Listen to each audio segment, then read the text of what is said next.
ఇండియాలోనే #1 varicose veins hospital Avis vascular centre. నమస్తే రమగారు. నమస్తే చెయ్య. ఏదైనా ఒక నోవెల్ చెప్తారండి? చెప్తాను చెయ్య. 3-4 ఉన్నాయి మన లిస్టులో. ఓకే. ఒకటి చెప్దాం ఇవాళ. గిరిజా కళ్యాణం. ఈ గిరిజా కళ్యాణం ఎదనపూడి సులోచనారాయణ గారిది. నాకు గుర్తుండి శోభన్ బాబు జయప్రద తోటి సినిమా తీశారు. అనుభూతున్నాను. సినిమా కూడా ఉన్నట్లుంది కదా రమగారు. సినిమా ఉంది. సినిమా దొరికితే సినిమాకి అవకాశం ఉంటే సినిమా చూసి తెలుసుకోండి. మీకు చదివే అవకాశం ఉంటే గిరిజా కళ్యాణం నవల కొని చదవండి. ఎదనపూడి సులోచనారాయణ గారిది ఒక స్టైలిష్ వే ఆఫ్ రైటింగ్. చదివి ఆ పాత్రల్లోకి పరకాయ ప్రవేశం చేసే అవకాశం లభిస్తుంది మనకి. మనల్ని పాత్రల వెనకాల పరిగెత్తిచ్చేసే లక్షణం చాలా తక్కువ మంది రైటర్స్లో ఉంటుంది. కథాగమనంతో వెళ్తాం. ఇప్పుడు అలా కాదు, పాత్రల్లోకి తీసుకుపోతారు మనని. ఈ గిరిజా కళ్యాణాన్ని నాకు గుర్తుండి రాధా మధు పేరుతో సీరియల్ కూడా తీశారు. ఓహో, ఓకే. కొంచెం కథ మార్చారు. అంటే అక్కడ తాతగారు ఉన్న దాంట్లో నాయనమ్మని పెట్టి అలా మార్చారు, కానీ ఫ్రేమ్ సేమే. ఓకే. రాధామధు అయితే నాకు తెలుసు. నీకు తెలిసి ఉంటుంది. నేను ఆ రాధా మధులో ఆ మధుకి క్యారెక్టర్కి డబ్బింగ్ చెప్పిన అమ్మాయితో చాలా ప్రేమలో పడాను. నేను నాకు చాలా ఇష్టం అమ్మాయి వాయిస్. తర్వాత కాలంలో తెలిసింది న్యూస్ రీడర్ దీప్తి వాజ్పేయి ఇచ్చింది ఆ వాయిస్. ఎంత బాగుండేదో వాయిస్. ఆ వాయిస్ కోసమే చూసేదాన్ని. నేను చూసాను అది. నేను చూసాను గిరిజా కళ్యాణం. నేను మొదట ఫస్ట్ గ్లాన్స్లోనే దాన్ని నేను గుర్తుపట్టాను. సో రియల్గా కూడా తీశారు. అది చూసిన వాళ్ళు ఓకే, సినిమా చూసిన వాళ్ళు ఓకే, పుస్తకం చదివిన వాళ్ళు పుస్తకం కొని చదవండి. ఇప్పుడు నేను ఆ కథే చెప్తా. కథ చాలా బాగుంటుంది. ఈ గిరిజ అనే ఒక సామాన్య దిగువ మధ్య తరగతికి చెందిన ఒక అమ్మాయి. ఆ అమ్మాయికి ఒక తమ్ముడు. అయితే తమ్ముడికి అనారోగ్యంగా ఉంటుంది. ఈ అనారోగ్యంగా ఉన్న తమ్ముడికి పాపం హార్ట్ ప్రాబ్లం ఉంది వాడికి. ఏం చెయ్యాలో తెలియక ఈ అమ్మాయికి ఒక స్నేహితుడు, ఒక చిన్న కుటుంబం ఉంటారు. స్నేహితుడు కుటుంబం మధుమూర్తి. అతను కొంచెం ఈ అమ్మాయి పట్ల ప్రేమగా ఉంటాడు, కానీ ఈ అమ్మాయికి అది స్నేహంగానే భావిస్తుంది. అయితే ఆ సమయంలో ఒక పేపర్ యాడ్ ఇస్తుంది. ఒక తమ్ముడికి అనారోగ్యంగా ఉంది, ఎవరైనా దాతలు సహాయం చేయండి అంటే చిన్న అమౌంట్స్ కూడా వస్తాయి. ఒక అతను ఎవరో 2000 రూపాయలు పంపిస్తాడు. ఏనాటి కథో 2000 రూపాయలు పెద్ద అమౌంట్గా కనపడిన రోజు 70s రాయబడింది ఇది. అయితే ఈ హైదరాబాద్లో రాజగోపాలరావు గారిని చాలా పెద్ద కుటుంబీకులు. ఆయన కూతురు మరణిస్తే కూతురు యొక్క కుమారుణ్ణి, మనవణ్ణి ఆయన పెంచుకుంటారు. చంద్రశేఖర్ అతని పేరు. చందుగా పరిచయం చేస్తారు.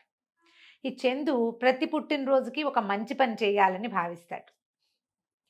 దానికోసం పెట్టిన ఖర్చుకి సినిమాలు మానేస్తాను, ఈ ఖర్చుకి కాంపెన్సేషన్ అలా భావిస్తాడు. పుట్టినరోజు నాడు ఈ గిరిజ ఇచ్చిన యాడ్ చూసి అతను డబ్బులు పంపుతాడు. ఈ పంపించడానికి ఇంట్లో ఉన్న సాయన్నని ఒక పనివాడితోటి ఆ డబ్బులు పంపించి ఆ అమ్మాయికి పోస్ట్ బాక్స్ నెంబర్ ఇస్తాడు. కానీ ఉత్తర ప్రత్యుత్తరాలకు అవ్వాలి మళ్ళీ థ్యాంక్స్ చెప్పి మన ఇంటికి వచ్చి గోరంతా ఎందుకు, హెల్ప్ చేసాం అయిపోయిందంటాడు. ఈ డబ్బు పట్టుకుని డబ్బులు వచ్చేసరికల్లా ఈ గిరిజ ఏం చేస్తుంది, తమ్ముడిని తీసుకుని ఆ ఊర్లో తమున్న ఊర్లో, విజయవాడ నుంచి ఏమో అని అనిపిస్తుంది నాకు, విజయవాడ దగ్గర ఏదో చిన్న ఊరు, ఒక డాక్టర్ గారితో ఉత్తరం రాయించుకుని బయలుదేరేసరికి మధుమూర్తి వస్తాడని నమ్ముతుంది. తనతో పాటు సడన్గా అతనికి ఉద్యోగం వస్తుంది. జాయిన్ అవ్వాలి, గవర్నమెంట్ ఉద్యోగాలు జాయిన్ అవ్వాల్సిందిగా బ్యాంక్ ఉద్యోగం తప్పనిసరని అతను ఉద్యోగానికి వెళ్ళిపోతే ఈ అమ్మాయి ఒక్కతే తమ్ముడిని తీసుకుని బయలుదేరుతుంది. బయలుదేరే టైంకి ఏమవుతుంది, ఇవి చందు వాళ్ళ మేనత్త కొడుకు పెళ్ళికి చందు తాత ఇద్దరు బయలుదేరుతారు. రాజగోపాలరావు గారు ఇతను ఇద్దరు బయలుదేరుతారు. కానీ చందు రాడు. ఆయన ఒక్కరే ఆ పెళ్ళికి వెళ్తారు. పెళ్ళికి వెళ్ళి తిరిగి వస్తూ ఈ రైల్వే స్టేషన్లో గిరిజని తమ్ముడిని కలుస్తారు. అయితే దీనికి పూర్వభాగం మనం ఏం చెప్పాలంటే, చందుకి వివాహము వాటి మీద ఆసక్తి ఉండదు, సంసార తాపత్రయం లేదు, బిజినెస్ చూసుకోడు, హాయిగా కులాసాగా తిరుగుతాడు. తాత బోళ్ళు సంపాదించారు, బోళ్ళు ఫ్యాక్టరీలు ఉన్నాయి. కమల ఆయన కూతురు పేరు, ఆవిడ పేరు మీద ఎన్నో ఫ్యాక్టరీలు అవి ఉన్నాయి.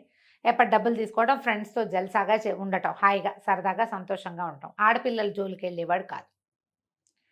తాతకి పెళ్లి చేసేయాలి ఎలాగైనా ఉంది, కానీ అతను ఎట్టి పరిస్థితుల్లో పెళ్ళికి దిగడు. ఈ స్నేహితుల్లో ఒకటి, ఈయనకి ఒక ఫ్రెండ్ ఉంటారు, లాయర్ గారు అబ్బాయి, ఈ వేణుకి ఈ మా చందుకు ఫ్రెండ్ అనమాట. అయితే ఈ లాయర్ గారు అబ్బాయి పెళ్లి చేసుకుని పెళ్ళంతో వాడు పడే తిప్పలు చూసి ఇంకా బాబోయ్ హెల్ పెళ్ళంటే పెళ్ళి పనికిరాదు అనుకుంటారు. పిల్లలు అట్లాగే కదండి, అలాగే అవుతారు. అమ్మో వాళ్ళు చస్తున్నారు, మనం కూడా చస్తామనుకుంటారు. ఇతనికి బేసిక్గానే కొంచెం ఆడపిల్లల జోలికి వెళ్ళేవి. చాలామంది అమ్మాయిలు వీడు వెనకాల పడతారు, డబ్బు పిల్లాడు అందంగా ఉంటాడు, కానీ అతను ఎవరి జోలికి వెళ్ళాడు, గట్టిగా ఉంటాడు. అయితే ఈ గిరిజ ఇవి పెళ్ళికి బయలుదేరి ఆయన రైల్వే స్టేషన్లో దిగబడతాడు.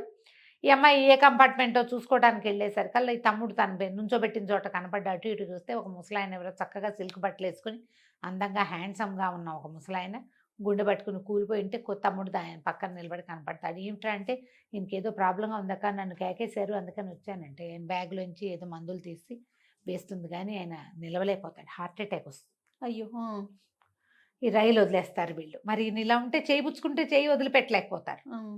సామాన్లు కాస్తా పోతాయి, వీళ్ళు బ్యాగు పెట్టే పోతాయి. అయితే ఒక హ్యాండ్ బ్యాగ్ వేసుకుంటుంది, అందులో తమ్ముడు రిపోర్ట్లు, హాస్పిటల్ అడ్రస్, కొద్దిపాటి డబ్బులు ఉంటాయి. బట్టలు పోతాయి, పెట్లు ఎవరో పట్టుకుపోతారు. ఈ లోపల టీసీని పిలుచుకొచ్చేసరికి స్టేషన్ మాస్టర్ వచ్చి చకచక ఈయనకు ఒక డాక్టర్ని అరేంజ్ చేసి కాస్త ఆయన కూతురు పడ్డాక ఆయన స్పృహ వచ్చి సరిగ్గా అయిన తర్వాత ఆయన చెప్తాడు, అయ్యో ఎవరు ఏం చేశారు నాకంటే, ఈ అమ్మాయి మీకు సహాయం చేసింది, తమ్ముడు పాపం వాళ్ళ రైలు బట్టలు సామాన్లు కూడా పోయినాయండి, రైలు కూడా తప్పిపోయిందంటే ఈయన మళ్ళీ డబ్బులు ఇచ్చి మాకు ఇంకొక 3 టికెట్లు అరేంజ్ చేయండి అని చెప్పి అరేంజ్ చేయించి తనతో పాటు తీసుకెళ్తాడు హైదరాబాద్ రైల్వే స్టేషన్కి. వెళ్ళినప్పుడు చెప్తుంది, తమ్ముడికి ఇట్లా అనారోగ్యమని హాస్పిటల్కి వచ్చామని, ఉస్మానియాలో చేరబోతామని చెప్తుంది. దిగాక సాయన్ వస్తాడు ఈయనకి రైల్వే స్టేషన్కి కార్ తీసుకుని. ఈయన తన ఇంటికి వెళ్ళిపోతూ ఈ అమ్మాయిని వాళ్ళకి కావాల్సిన వాళ్ళ ఇంటికి తీసుకెళ్ళి దింపేసి ట్యాక్సీలో తీసుకెళ్ళమని ఓ ట్యాక్సీకి డబ్బులు అవి ఇచ్చి వెళ్ళిపోతాడు, ఆయన ఇంటికి వెళ్ళిపోతాడు. తీరా వీళ్ళు వాళ్ళు ఎవరింటికో ఎవరో చుట్టాలు ఫ్రెండ్స్ వాళ్ళని అరేంజ్ చేసుకుని వచ్చింది, అక్కడికి వెళ్ళేసరికి వాళ్ళ మనవరాలు ఎవరో చనిపోయారని రాత్రికి రాత్రి వాళ్ళ ఇంట్లో నుంచి వెళ్ళిపోతారు, అక్కడ ఎవరు ఉండరు. అయ్యో. అక్క తమ్ముడు మిగిలిపోతారు. సరే హాస్పిటల్కి వెళ్తారు. మరి ఏం చేస్తారు, వీళ్ళ దగ్గర బట్టలు లేవు, పాతలు లేవు. ఎట్లాగో రోడ్డు మీద ఎక్కడో మంచినీళ్ళ పంపు దగ్గర మొహాలు కడుక్కుని ఏదో కాస్త కాఫీ తాగి టిఫిన్ తిని ఆ హాస్పిటల్కి వెళ్తారు. ఆయనేమో విసుక్కుంటూ ఇంకో 2-3 అడ్రస్లు తెచ్చుకోవాలి, ఇప్పుడు మేమేం చేస్తాం అని ఆయన విసుక్కుని, మేము ఇక్కడే ఉంటామండి, హాస్పిటల్ బయట పడుకుంటాం బెంచీల మీద, ఏదో ఏర్పాటు చేసుకుని డబ్బులు ఉన్నాయిగా కొద్దిగా, తమ్ముడికో జత బట్టలు తెస్తుంది. మర్నాడు ఆ రోజు సాయంకాలానికో ఉస్మానియాలో చేర్చేస్తారు. ఈ పిల్లవాడికి ఆపరేషన్ చేయాల్సిన డాక్టర్ ఫారిన్ రిటర్న్డ్ ఆయన వస్తాడు, డబ్బులు ఉన్నాయిగా పర్వాలేదు. ఈ సర్జరీ ఈ 4-5 రోజులు అబ్బాయికి మెయింటైన్ చేసి అన్నీ బాగుండాలి కదా, టెస్ట్ రిపోర్ట్లు అన్నీ వచ్చాక ఆపరేషన్కి తీసుకెళ్తారు. అప్పుడు ఈయన రాజగోపాలరావు గారు వస్తాడు. ఆయనకి 2-3 రోజుల పాటు ఇండ్లు చేరాక రకరకాల టెస్టులు చేసి మందులు వేసి కొంచెం ఆయన విశ్రాంతి తీసుకుని 4-5 రోజులకి ఆయనకి తడుతుంది వాళ్ళ తనని తీసుకొచ్చిన పిల్ల ఏమైపోయిందో అని. సాయనని అడిగితే నేను హాస్పిటల్ దగ్గర దింపానండి, వాళ్ళ చుట్టాలు వాళ్ళు లేరంటే ఇలా దిపోమంటాడు. అయ్యయ్యో అట్లా వదిలేసావా, పిల్ల పాపం చిన్న కుటుంబంలాగా ఉంది, ఏమీ లేవు, మెడ మీద మెడలోని చేతులకి కూడా. తమ్ముడిని హాస్పిటల్కి తీసుకొచ్చింది, ఈ ఊళ్ళో తెలిసిన వాళ్ళు ఎవరు లేక ఆ పిల్ల ఏమైపోతుందో అని ఇక ఆయన అన్ని హాస్పిటల్స్ గాలిస్తాడు. బాగా డబ్బులున్న వాళ్ళు కదా, ఉస్మానియాలో పట్టుకుంటాడు. సరిగ్గా ఆ తమ్ముడిని ఆపరేషన్ తీసుకెళ్తారు, ఈయన వెళ్తాడు. వెళ్ళి చూసి సరే అమ్మాయిని బాగా ఆదరించి ఒక స్పెషల్ రూమ్ అరేంజ్ చేసి పిల్లవాడి ఆపరేషన్కి ఇంకా అవసరమైనవి మందులు, మాకులు, పళ్ళు గిళ్ళు సమస్తం అరేంజ్ చేస్తాడు. ఆ పూట కనుక అక్క తమ్ముడు తనని ఆదరించకపోయి ఉంటే రైల్వే స్టేషన్లోనే పోయేవాడు ఆయన, దిక్కులేకుండా అయిపోయేది.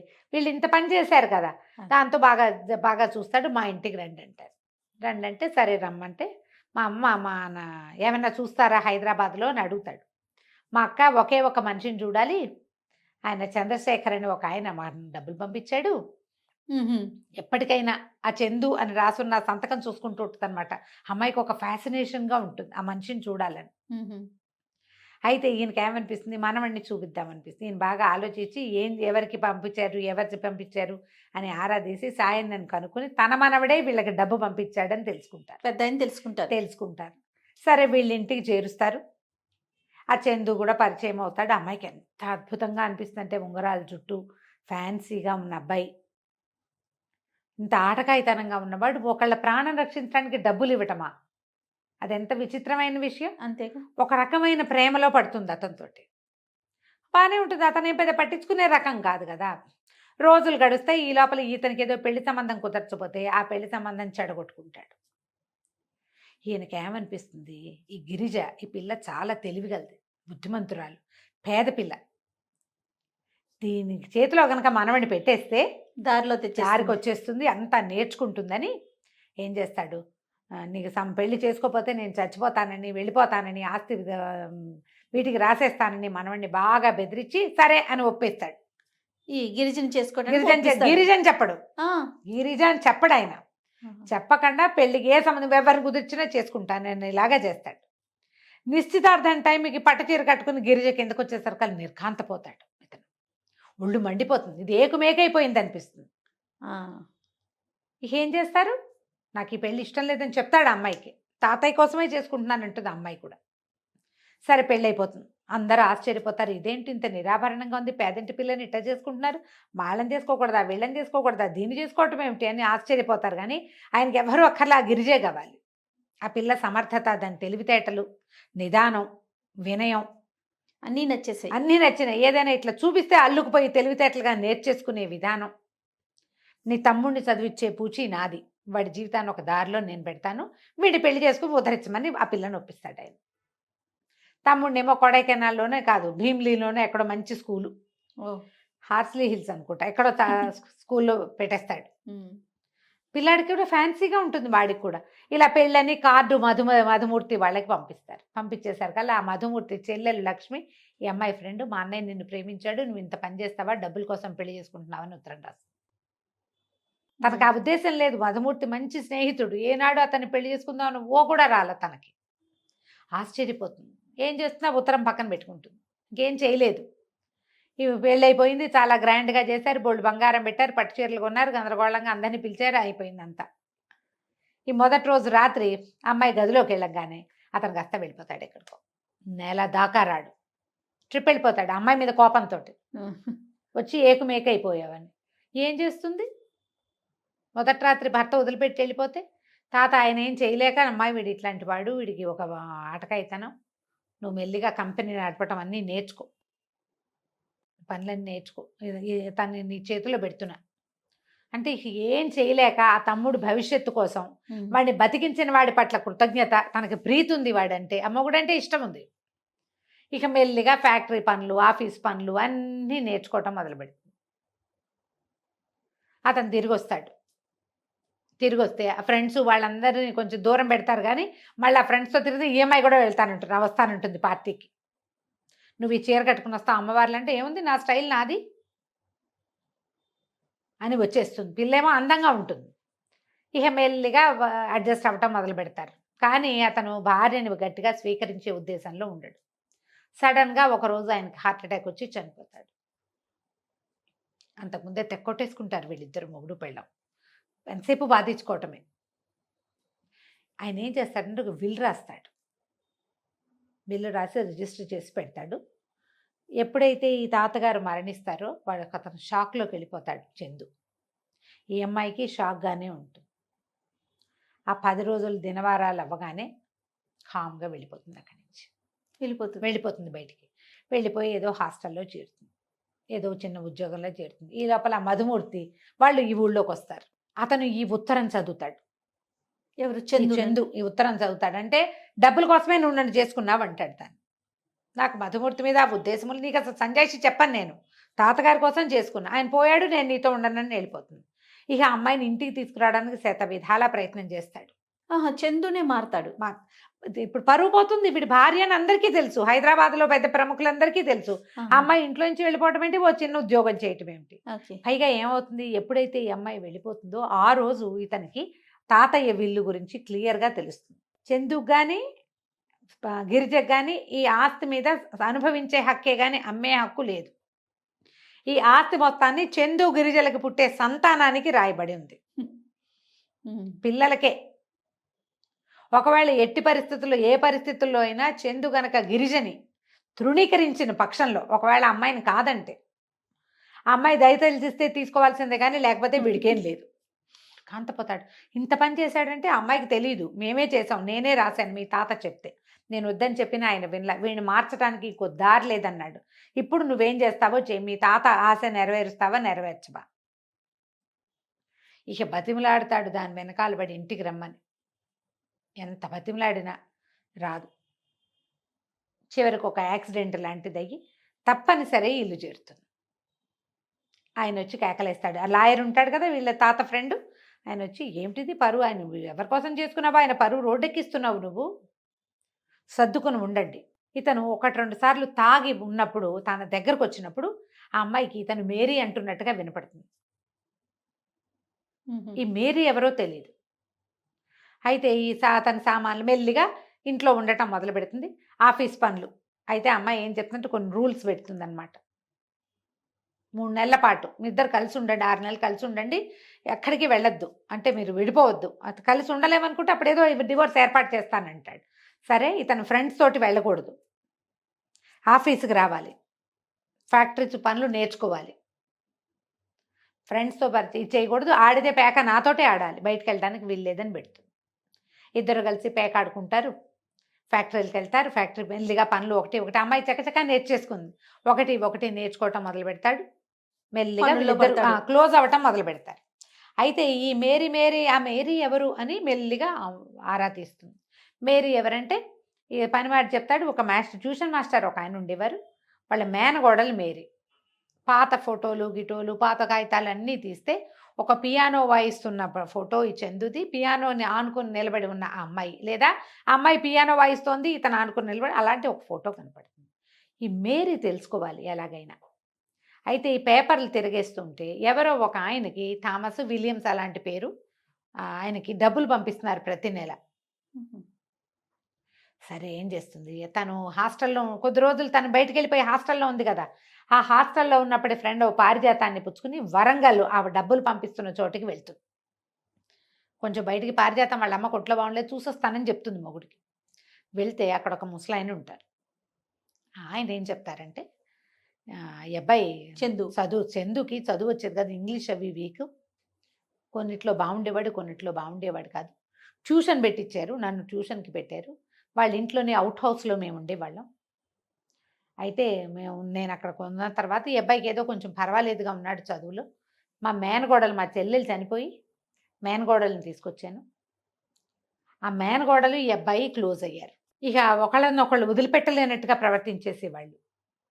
క్రమంగా ఇక్కడుంటే ఏమవుతుందోనన్న భయంతో నేను తనని తీసుకెళ్ళిపోయాను. అయితే వచ్చాడు అక్కడికి, ఆ వచ్చిన రోజున పూర్తిగా తాగేసి వచ్చాడు.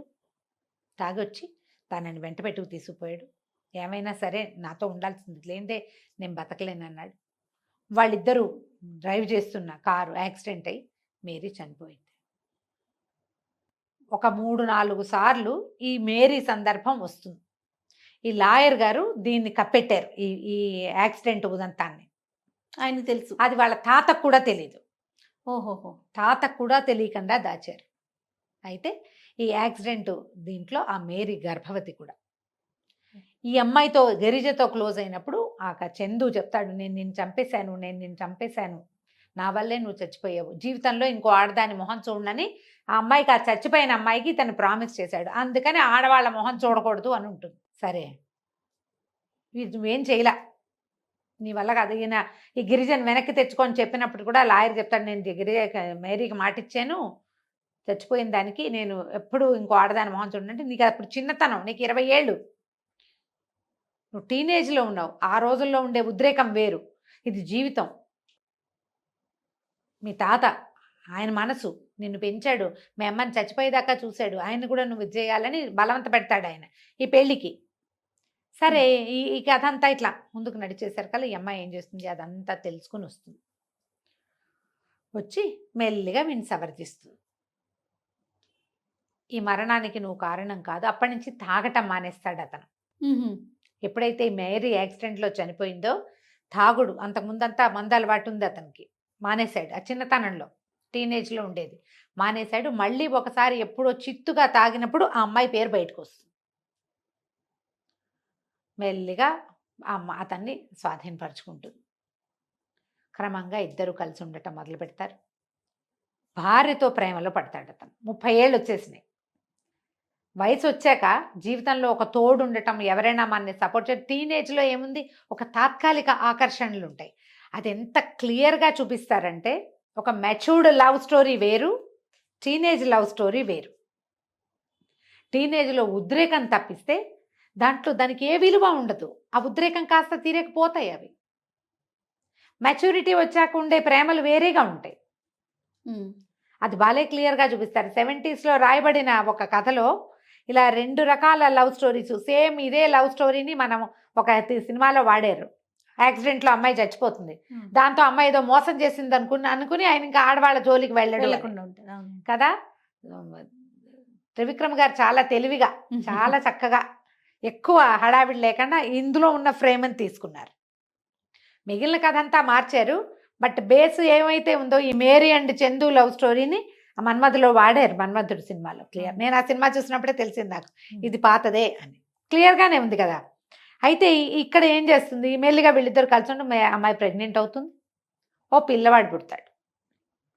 పిల్లాడు పుట్టాక ఒకనాడు అమ్మాయికి ఒక ఫోన్ వస్తుంది, నీ భర్త నిన్ను ప్రేమించట్లేదు, పిల్ల ఆస్తి కోసం నీతో కొడుకుని కన్నాడు, నిన్ను చంపేస్తాడు. దాంతో అమ్మాయికి ఒక ఉద్రేకం వచ్చేస్తుంది. పోస్ట్ పార్టం అంటారు. డెలివరీల తర్వాత మనుషులు కొంత బలహీన పడతారు. పిల్లాడిని తన్ని అతను ఏదో చేసేస్తాడని నమ్మేస్తుంది ఆ ఫోన్లు, ఆ వచ్చిన ఉత్తరాల వల్ల.